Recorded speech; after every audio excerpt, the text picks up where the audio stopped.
You mentioned George Stewart. Stewart himself was not a professional architect. He'd been an engineer, apparently president of a construction firm. He'd actually been a member of Congress. Uh, is it important that the architect of the Capitol be a professional architect? It is now, uh, but it needs to be the kind of an architect who is not desirous of winning design medals, because it's not a place where you can be too creative.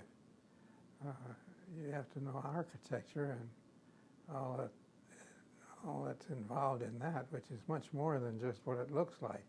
That's the distinguishing feature, of course, of an architect and the architectural profession, is to bring beauty into man's built environment.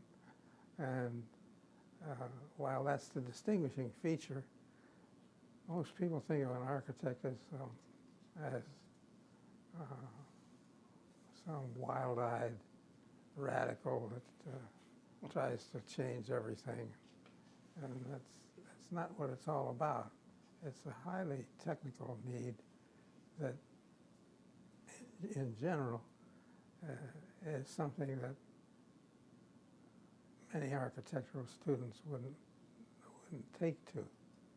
So in that way, in my case, I was never known as a design architect, but a technical architect. And that's how it developed. Did you, I understand at one time you received a letter from somebody saying, why in the world does the building need an architect that's already been designed? Yeah, that's when I was first appointed.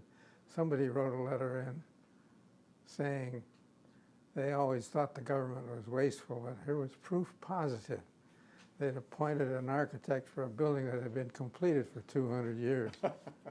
So, of course, I responded to it and explained what the architect's office does, which is far beyond just adding beauty.